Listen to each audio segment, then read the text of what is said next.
السلام علیکم ورحمۃ اللہ وبرکاتہ۔ بسم اللہ الرحمن الرحیم۔ حضرت علی بن مدینی رحمۃ اللہ علیہ جلیل القدر محدث اور امام بخاری رحمہ اللہ جیسے محدثین کے استاذ ہیں۔ انہیں علم حدیث میں امام مانا جاتا ہے۔ وہ فرماتے ہیں کہ میرے والد صاحب کا انتقال ہو گیا اور میں خدا تعالیٰ کے فضل و کرم سے حافظ قرآن تھا۔ میرا یہ معمول تھا کہ میں روزانہ والد صاحب کی قبر پر جاتا اور تلاوت قرآن کریم کر کے انہیں ایصال ثواب کرتا۔ ایک مرتبہ رمضان شریف کا مہینہ تھا، 27ویں شب تھی۔ سحری کھا کر فجر کی نماز سے فارغ ہونے کے بعد حسب معمول میں فجر کے بعد والد صاحب کی قبر پر جا کر تلاوت کرنے لگا تو اچانک برابر والی قبر سے مجھے ہائے ہائے کرنے کی آواز آنے لگی۔ جب پہلی مرتبہ یہ آواز آئی تو میں خوف زدہ ہو گیا۔ میں ادھر ادھر دیکھنے لگا تو اندھیرے کی وجہ سے مجھے کوئی نظر نہیں آیا۔ جب میں نے آواز کی طرف کان لگائے اور غور کیا تو پتہ چلا کہ یہ آواز کسی قریب والی قبر سے آ رہی ہے، اور ایسا لگا کہ میت کو قبر میں بہت خوفناک عذاب ہو رہا ہے اور اس عذاب کی تکلیف سے میت ہائے ہائے کر رہی ہے۔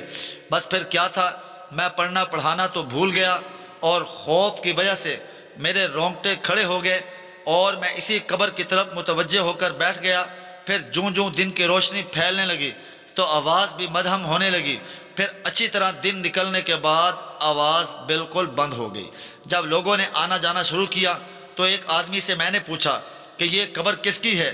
اس نے ایک ایسے شخص کا نام لیا جس کو میں بھی جانتا تھا، کیونکہ وہ شخص ہمارے محلے کا تھا۔ وہ بہت پکا نمازی تھا، 5 وقت کی نماز باجماعت صف اول میں ادا کرتا اور انتہائی کم گو اور نہایت شریف آدمی تھا۔ کسی کے معاملے میں دخل نہیں دیتا تھا۔ جب بھی کسی سے ملتا تو اچھے اخلاق سے ملتا، ورنہ زیادہ تر وہ ذکر و تسبیح میں مشغول رہتا۔ جب میں اس کو پہچان گیا تو مجھ پر یہ بات گراں گزری کہ اتنا نیک آدمی اور اس پر یہ عذاب قبر۔ میں نے سوچا کہ اس کی تحقیق کرنی چاہیے۔ اس نے ایسا کون سا گناہ کیا ہے جس کی وجہ سے اس کو یہ عذاب ہو رہا ہے؟ چنانچہ میں محلے میں گیا اور اس کے ہم اثر لوگوں سے پوچھا کہ فلاں شخص بڑا نیک اور عابد و زاہد آدمی تھا، لیکن میں نے اس کو عذاب کے اندر مبتلا دیکھا ہے، اس کی وجہ کیا ہے؟ انہوں نے بتایا کہ ویسے تو وہ بڑا نیک اور عبادت گزار تھا، اس کی اولاد بھی نہیں تھی، ہاں اس کا کاروبار بہت وسیع تھا۔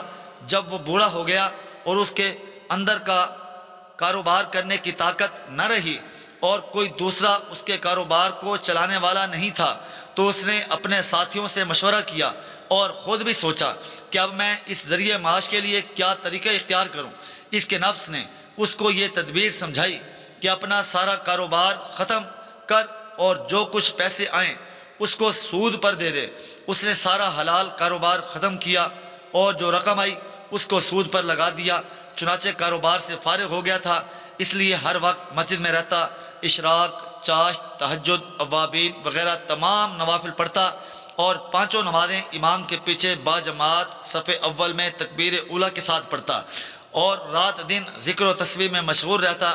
ادھر لوگوں سے اسے ہر مہینے سود کی معقول رقم مل جاتی تھی جس کے ذریعے مہینے بھر کا سارا گزارا چلاتا۔